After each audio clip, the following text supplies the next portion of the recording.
सफलता हमारा परिचय दुनिया से करवाती है दोस्तों, और असफलता दुनिया का परिचय हमसे करवाती है। इसलिए वक्त अगर बुरा चल रहा है तो मेहनत 10 गुना होनी चाहिए, क्योंकि समय और तकदीर साथ दे न दे, मेहनत हमेशा साथ देती है। नमस्कार दोस्तों, मैं हूं बलराम बेरवा। स्वागत करता हूं आप सबका इस यूट्यूब चैनल पर। और आज अपन पढ़ेंगे 11th साइकोलॉजी का चैप्टर 3, जिसका नाम है मानव व्यवहार के आधार। जैसा कि आप सभी को पता है दोस्तों कि मनोविज्ञान में मानव व्यवहार का अध्ययन किया जाता है। ये व्यवहार दो तरीके से नियंत्रित होता है, शारीरिक और मानसिक।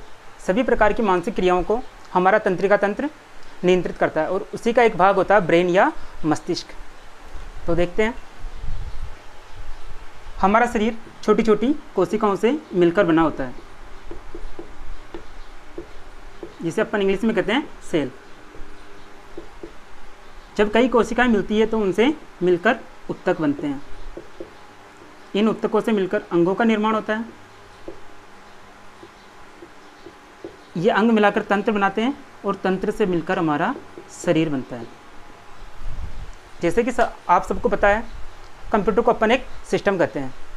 सिस्टम क्या होता है? जब 5-7 चीज़ें आपस में जुड़ जाती है तो वे मिलकर आपस में एक सिस्टम बनाते हैं। जैसे कंप्यूटर में CPU, मॉनिटर, कीबोर्ड, माउस, ये सभी मिलकर एक कंप्यूटर सिस्टम का निर्माण करती है। अगर इनमें से किसी भी एक चीज़ को निकाल दिया जाए तो फिर वो सिस्टम प्रॉपरली काम नहीं करेगा। इसी प्रकार से हमारा तंत्रिका तंत्र होता है। जैसे बात करें अपन, तो पाचन तंत्र भोजन को पचाने से संबंधित होता है, श्वसन तंत्र श्वसन से संबंधित होता है, और उसी प्रकार से सूचनाओं के स्थानांतरण यानी कि सूचनाओं को लाने और ले जाने का कार्य तंत्रिका तंत्र द्वारा संपादित होता है। तंत्रिका तंत्र विशिष्ट प्रकार की कोशिकाओं से मिलकर बना होता है, जिन्हें तंत्रिका कोशिकाएं या न्यूरॉन कहा जाता है, और ये तंत्रिका तंत्र की सबसे मूलभूत व संरचनात्मक इकाई होती है। तो देखते हैं अपन तंत्रिका तंत्र के बारे में। बात करें तंत्रिका तंत्र की, तो तंत्रिका तंत्र के 3 भाग होते हैं दोस्तों। पहला होता है केंद्रीय तंत्रिका तंत्र या सेंट्रल नर्वस सिस्टम। दूसरा भाग होता है इसका परिधीय तंत्रिका तंत्र या पेरिफेरल नर्वस सिस्टम, और इसका तीसरा भाग होता है स्वायत्त तंत्रिका तंत्र या ऑटोनोमिक नर्वस सिस्टम। बात करें केंद्रीय तंत्रिका तंत्र या सेंट्रल नर्वस सिस्टम की, तो इसका जो मेन भाग होता है वो होता है मस्तिष्क या ब्रेन, जो कि पूरे तंत्रिका तंत्र का लगभग 90% भाग होता है। और बाकी होता है मेरुरज्जु या स्पाइनल कॉर्ड, जिसे अपन सेकंड ब्रेन के नाम से भी जानते हैं। बात करें परिधीय तंत्रिका तंत्र की, तो इसमें कपालीय तंत्रिकाएं और मेरु तंत्रिकाएं मिलकर परिधीय तंत्रिका तंत्र का निर्माण करती है। कपालीय तंत्रिकाएं होती है 12 जोड़ी, और मेरु तंत्रिकाएं होती है 31 जोड़ी। बात करें स्वायत्त तंत्रिका तंत्र की, तो इसके भी 2 भाग होते हैं, अनुकंपी और परानुकंपी। आगे देखते हैं अपन मस्तिष्क। बात करें मस्तिष्क की, तो इसके भी 3 भाग होते हैं। पहला होता है अग्र मस्तिष्क या फोर ब्रेन, दूसरा होता है मध्य मस्तिष्क या मिड ब्रेन, और तीसरा होता है पश्चिम मस्तिष्क या हाइंड ब्रेन। यह मस्तिष्क का सबसे आगे वाला हिस्सा होता है, यह मध्य वाला, और ये सबसे लास्ट वाला हिस्सा होता है।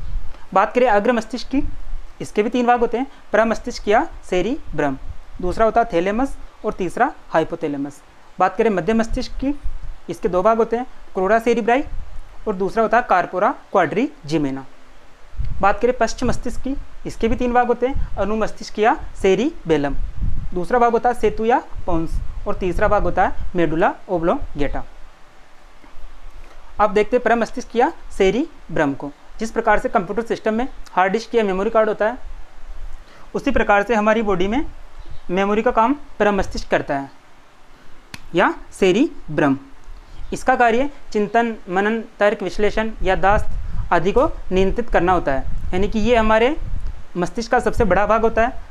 ये लगभग हमारे कुल मस्तिष्क का 2/3 भाग या फिर लगभग 66% हिस्सा होता है। इसके 2 भाग होते हैं, बायां गोलार्ध और दायां गोलार्ध। बायां गोलार्ध भाषा संबंधी व्यवहार से संबंधित होता है, और दायां गोलार्ध चिन्हों, प्रतीकों और संकेतों पर नियंत्रण करता है। बात करें थैलेमस की, तो जितनी भी बाहरी क्रियाएं होती हैं ये उन सबको नियंत्रित करता है। जैसे कि बाहर से हमें ताप, दाब, सुख, दुख आदि की अनुभूति होती है, तो उसे थैलेमस देखता है। जैसे कि बाहर से हमें ठंडा लग रहा है, गर्म लग रहा है, या फिर किसी प्रकार की दर्द की अनुभूति हो रही है, तो उसकी सूचना मस्तिष्क तक थैलेमस पहुंचाता है। बात करें हाइपोथैलेमस की, तो शरीर के जितनी भी आंतरिक क्रियाएं होती है उन सबको नियंत्रित करने का काम हाइपोथैलेमस करता है। जैसे कि शरीर के अंदर किसी प्रकार का दर्द हो रहा है, भूख लग रही है, प्यास लग रही है, नींद आ रही है, आदि क्रियाओं को कौन देखता है? हाइपोथैलेमस। बात करें मध्य मस्तिष्क की, तो मध्य मस्तिष्क का जो पहला भाग होता है क्रूरा सेरिब्राई।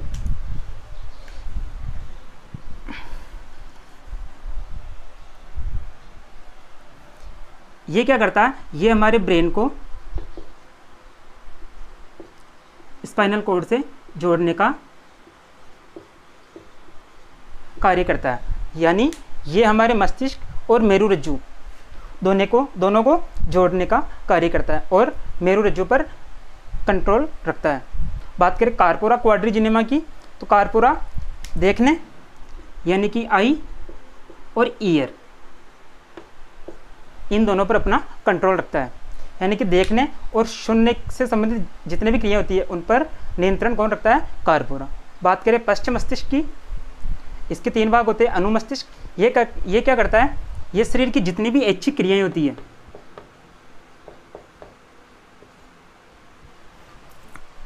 उन पर नियंत्रण रखता है। जैसे कि चलना फिरना, गाड़ी चलाना, हाथ को हिलाना, किसी चीज़ को उठाना पकड़ना आदि पर ये अपना नियंत्रण रखता है। इसके अलावा बैलेंस बनाने का कार्य भी करता है। जैसे अपन चल रहे हैं तो उसके लिए भी हमें एक बैलेंस की ज़रूरत होती है, भाग रहे हैं, दौड़ रहे हैं, उसके लिए भी हमें एक बैलेंस की ज़रूरत पड़ती है। छोटे बच्चों में आपने देखा होगा कि वो जल्दी से चल नहीं पाते। उसका कारण क्या होता है कि उनका जो अनुमस्तिष्क होता है वो इतना विकसित नहीं होता, इसीलिए वो जल्दी से चल नहीं पाते। लेकिन जैसे जैसे वो बड़े होते हैं उनका अनुमस्तिष्क विकसित होने लगता है और वो अपने शरीर पर नियंत्रण रखने लग जाते हैं। जैसे कि सर्कस में आपने देखा होगा कि बहुत से व्यक्ति रस्सी के ऊपर भी चल लेते हैं। उनमें क्या होता है कि वे प्रैक्टिस के द्वारा अपने अनुमस्तिष्क को बहुत ही विकसित कर लेते हैं और अपने शरीर पर नियंत्रण स्थापित कर लेते हैं, यानी कि उनकी बॉडी में एक बैलेंस बन जाता है। बात करें सेतु या पोन्स की, तो ये क्या काम करता है? ये मध्य मस्तिष्क को मेडुला ओब्लोंगेटा से जोड़ने का कार्य करता है। बात करें मेडुला ओब्लोंगेटा की, तो ये हमारे शरीर की सभी प्रकार की अनैच्छिक क्रियाओं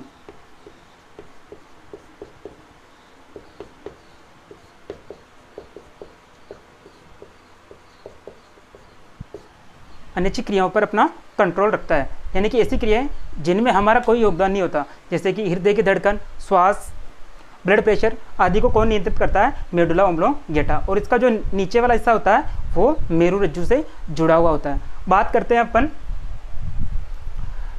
केंद्रीय तंत्रिका तंत्र के दूसरे भाग यानी मेरुरज्जु की। अपन ने देखा था केंद्रीय तंत्रिका तंत्र, इसके 2 भाग थे। पहला था ब्रेन और दूसरा था स्पाइनल कॉर्ड। ब्रेन अपन देख चुके हैं। इसका जो दूसरा भाग होता है स्पाइनल कॉर्ड या मेरुरज्जु।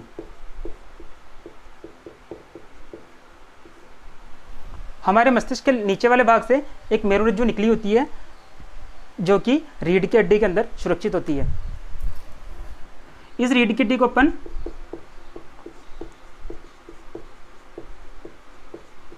मेरुदंड के नाम से भी जानते हैं, जो कि क्या करती है? इस मेरुरज्जु को सुरक्षा प्रदान करने का कार्य करती है। और इस मेरुरज्जु के अंदर एक द्रव भरा होता है जिसे मेरुरज्जु द्रव कहते हैं। जैसे कि ये जो आप पेन देख रहे हैं, ये पेन क्या है? हमारा मेरुदंड है। इसके अंदर जो ये रिफिल है ये क्या है? मेरुरज्जु है। और ये जो रिफिल के अंदर जो इंक भरी हुई है ये क्या है? अपना मेरुरज्जु द्रव।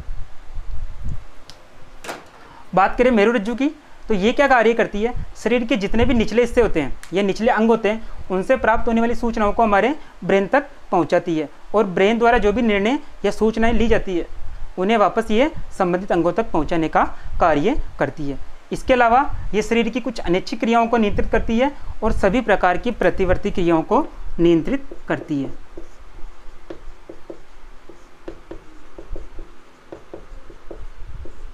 प्रतिवर्ती क्रियाएं या इंग्लिश में इसने कहते हैं रिफ्लेक्स एक्शन। ये क्या होता है दोस्तों?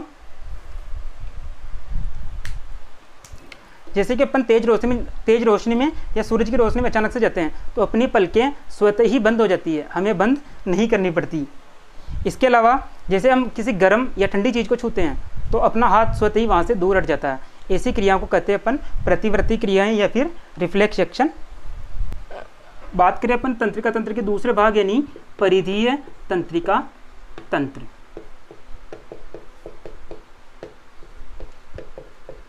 जिसे इंग्लिश में क्या कहेंगे अपन, पेरिफेरल नर्वस सिस्टम। इसमें क्या होता है, कपालीय तंत्रिकाएं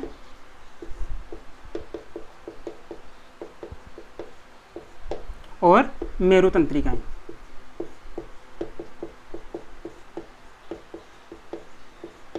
ये दोनों मिलाकर परिधीय तंत्रिका तंत्र का निर्माण करती है। हमारा जो ब्रेन है उससे 12 जोड़ी तंत्रिकाएं निकली हुई होती है, और जो मेरु तंत्रिकाएं हैं यानी कि मेरु रज्जु थी उससे भी 31 जोड़ी तंत्रिकाएं निकली हुई रहती है। यानी कि अपन इस 12 और 31 जोड़ी इन दोनों को जोड़ देते हैं तो इससे मिलकर अपना परिधीय तंत्रिका तंत्र का निर्माण होता है। अब देखते हैं अपन स्वायत्त तंत्रिका तंत्र या ऑटोनोमिक नर्वस सिस्टम। इसमें क्या होता है दोस्तों, इसके भी 2 भाग होते हैं। पहला होता है अनुकंपी और दूसरा होता है परानुकंपी। जब कभी भी आपातकालीन की स्थिति आती है जैसे कि भय, संघर्ष या पलायन, तब क्या होता है, अनुकंपी जो है वो हमारे शरीर को उत्तेजित करने का कार्य करता है, और जब ऐसी स्थिति समाप्त हो जाती है उसके बाद में परानुकंपी वापस अपने शरीर को नॉर्मल या सामान्य करने का काम करता है। जैसे कि आपने देखा होगा जब कभी भी अपन डर जाते हैं किसी चीज़ से, तब क्या होता है, हमारी जो आंखें होती है वो बड़ी हो जाती है, यानी कि हमारी आंखों की जो पुतलियाँ होती है वो फैलकर बड़ी हो जाती है, हृदय की जो धड़कन है वो बहुत बढ़ जाती है, पसीना आने लगता है, लार सूख जाती है और आंसू आने लगते हैं। लेकिन जब भी हम उस स्थिति से वो स्थिति समाप्त हो जाती है उसके बाद में क्या होता है, अपनी आंखों की जो साइज है यानी कि पुतलियों की जो साइज है वापस नॉर्मल हो जाती है, वो अपनी जो हृदय की धड़कन है वो वापस नॉर्मल हो जाती है, पसीना आना रुक जाता है और लार वापस बनना प्रारंभ हो जाती है। यानी कि अनुकंपी जो है इस स्थिति से निपटने के लिए हमें उत्तेजित करती है, और वो स्थिति समाप्त होने के बाद में परानुकंपी हमारे शरीर को वापस सामान्य करने का प्रयास करती है। देखते हैं इसको आगे।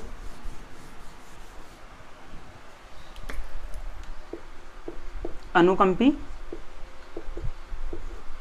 और ये परानुकंपी।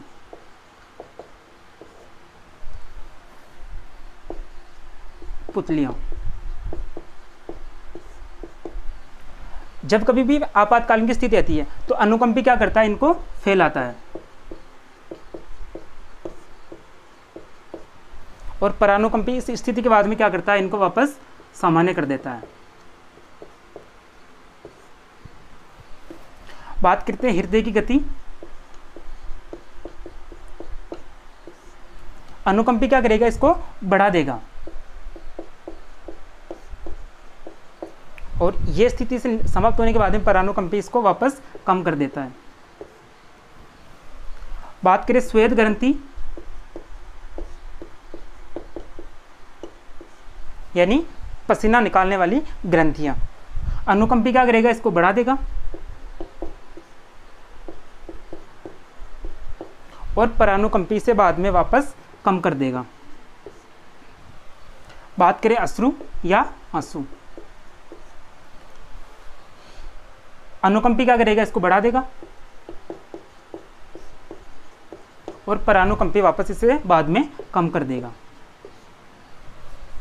बात करें लार, अनुकंपी क्या करता है, इसे घटाता है और परानुकंपी वापस इसे बढ़ा देता है।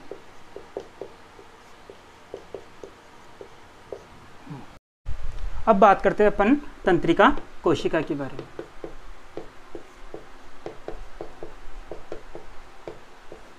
तंत्रिका कोशिकाओं को न्यूरॉन भी कहा जाता है, और ये तंत्रिका कोशिकाएं या न्यूरॉन शरीर की बाकी जो कोशिकाएं होती है उनसे आकार, संरचना और कार्य में बिल्कुल अलग होती है। इनका क्या कार्य होता है, ये अंगों यानी बॉडी पार्ट से सूचना को कहाँ तक पहुंचाती है, हमारे तंत्रिका तंत्र तक। तंत्रिका तंत्र में भी कहाँ पर, ब्रेन में। यानी कि यहाँ से जो सूचनाएं होती है, अंगों से सूचनाएं कहाँ पर जाती है, तंत्रिका तंत्र में यानी ब्रेन में, और यहाँ से वापस जो भी निर्णय या सूचनाएं होती है उन्हें वापस अंगों तक लाने का कार्य करती है। अब देखते हैं अपन इन तंत्रिका कोशिकाओं के प्रकार। बात करें तंत्रिका कोशिकाओं के प्रकार की, तो ये 3 प्रकार की होती है। पहली होती है संवेदी तंत्रिकाएं। ये क्या करती है, हमारे जो बॉडी पार्ट्स हैं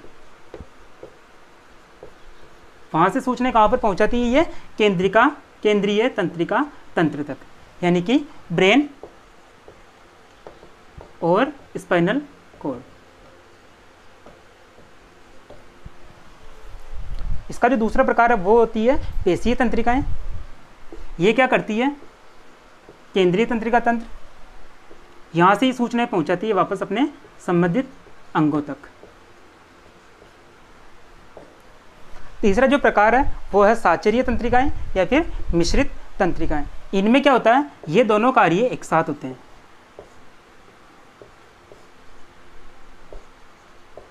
यानी कि सूचनाएं हमारे अंगों से केंद्रीय तंत्रिका तंत्र यानी ब्रेन तक भी जा रही है और वहां से वापस सूचनाएं त्वरित रूप से हमारे अंगों तक भी पहुंच रही है, यानी कि इसमें ये दोनों कार्य एक साथ होते हैं। बात करें अपन तंत्रिका कोशिका की संरचना की, तो ये तंत्रिका कोशिका की संरचना इस प्रकार की होती है, जिसमें ये क्या होता है, कोशिका काय, और इस कोशिका काय से पतली धागेनुमा संरचना निकली होती है, जिसे क्या कहते हैं अपन, पार्श्व तंतु या डेंड्राइट्स। और कोशिका काय के मध्य में होता है एक केंद्रक। यहाँ से संरचना आगे निकल कर एक लंबवत हो जाती है, पतली, जिसे अपन कहते हैं एक्सोन या अक्ष तंतु, और इसी का एक अन्य नाम है तंत्रिकाक्ष।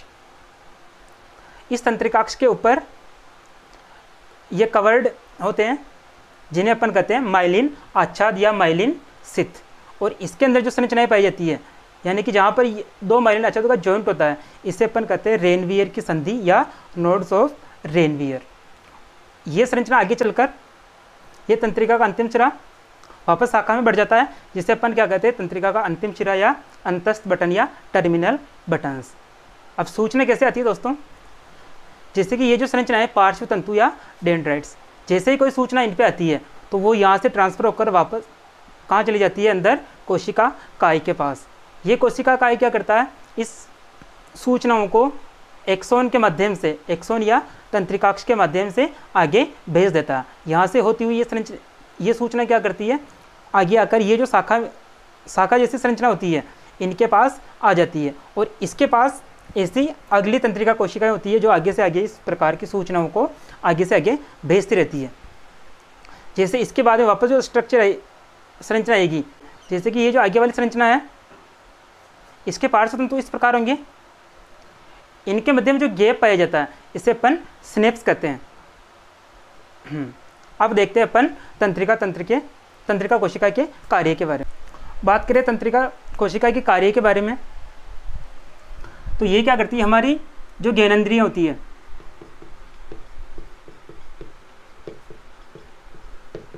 जैसे नाक, कान,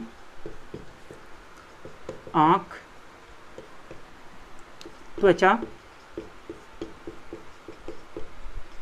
और जीभ, 5 प्रकार की हमारी ज्ञानेंद्रिय होती है। इनसे प्राप्त सूचनाओं को या फिर अपने जो निकटवर्ती तंत्रिका कोशिका होती है, जिसकी संरचना अपन ने पहले देखी थी, वहाँ से प्राप्त सूचनाओं को कहाँ पर भेजती है, आगे जाकर केंद्रीय तंत्रिका तंत्र तक भेज देती है, यानी कि ब्रेन और स्पाइनल कॉर्ड,